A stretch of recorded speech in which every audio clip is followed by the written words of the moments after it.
All right, guys, welcome back. This is module 4 of the Fix and Flip class. In this module, we're going to be talking about the low stress formula. Now, the low stress formula is very simple, probably overly simple, and I want to just give you a word of caution. Just because this is going to be a shorter module does not decrease the importance that you should place on this formula, because even though it's a simple formula, it will save you so much time and so much headache, and this will probably be the most important thing on scaling your real estate business to the level that you want it to be in the future. So make sure that you're following this formula. Now, like we do in every module that we do, in every class that we do, I need to share with you a disclaimer, and that disclaimer is that I am not a licensed attorney, accountant, financial advisor, broker, or any other licensed individual. I'm just a student, just like you guys. These systems that we're talking about, the scripts that I'm sharing with you, the examples that I'm sharing with you, are intended for educational purposes, for you to be able to take the systems that I've developed to be able to do a low risk, highly scalable real estate business and go out and apply that into your own lives and start doing this stuff. So hopefully that's okay with everybody. Let's dive into the low stress formula. Keep in mind the currents in the mindset class. So go back and review the mindset class, because this mindset is very important when it comes to the low stress formula. I talk about the 5 currencies of the wealthy in order of importance. They are time, knowledge, relationships, credit, and money. So the third most important currency to the wealthy is relationships. That will be the one thing that gets you through your investing career and getting your investing career off the ground.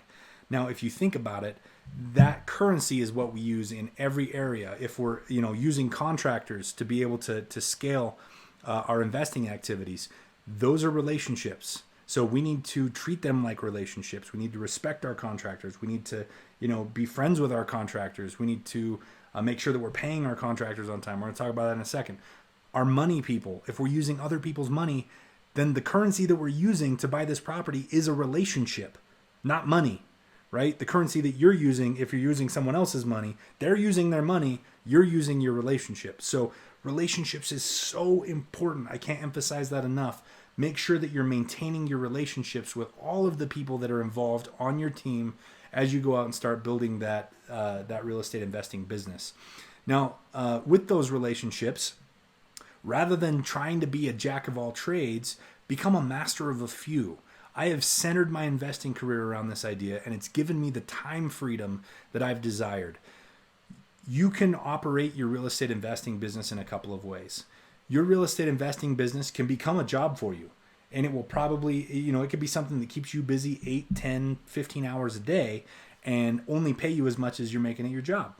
Real estate investing can be that for you if you do it wrong. However, if you focus only on the four key skills that are required to become an expert, those are the skills around investing, finding, funding, negotiating, closing. Rinse and repeat that process. Those are the activities of an investor. Everything else you should be leveraging relationships to take care of. So by doing that, you have unlimited scalability. Rather than having the attitude of, well, I want to make more money on this one deal, so I'm going to be the one to go paint it. I'll be the one to go demo it. That's costing you the most important currency of the wealthy, and that is time. Time is the most important currency. If you can make a little less, slightly less on one project, but free up time to be able to go out and scale your business to 4, 5, 10 projects at a time, then you're going to be making exponentially more than if you would if you just did the work yourself on one project. Hopefully that makes sense to everybody. The math is really simple there.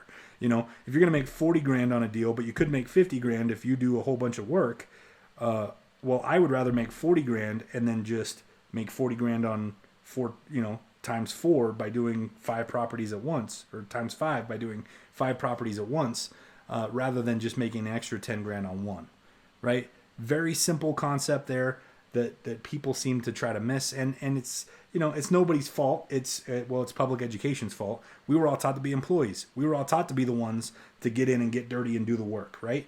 Well, you're not an employee anymore. As a real estate investor, you're a business owner. You've got to think more like the wealthy do, and that is leverage the employee mindset individual to go be willing to pay them the least important currency, money, to go in to do the work, to free up your time so that you can scale your business and make money exponentially rather than linearly.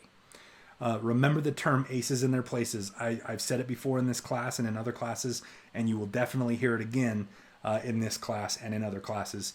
Hire experts to do any task outside of those 4 key skills of investing: finding, funding, negotiating, and closing, right? That is it. Now, think about it. You're only making the money that you're saving if you choose to go do something outside of those 4 skills. If you think to yourself, well, hey, I'm going to save some money on paint by me going and painting the property.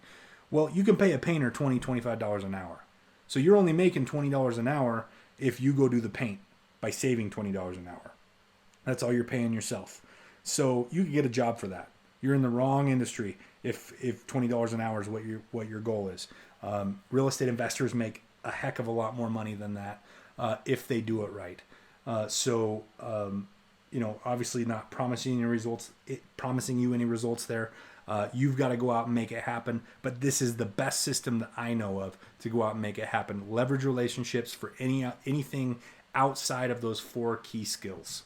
So that is the low stress formula. I told you it was going to be simple. It almost probably seems overly simple, but it is such an important anchor to the rest of your business. And that is protect your time by leveraging relationships. Protect your time by leveraging relationships. You should be focused on finding, funding, negotiating, and closing on properties. That's what investors do. Be an investor. Don't be a contractor. Don't be a painter. Don't be a landscaper. Be an investor. That's how you will make the most money in your real estate investing business and in your fix and flip business. So that wraps up our low stress formula for module 4. In the next module, in module 5, we're going to be talking about due diligence and the long analysis process. That's what we're going to cover over there. So I will see you guys on the other side.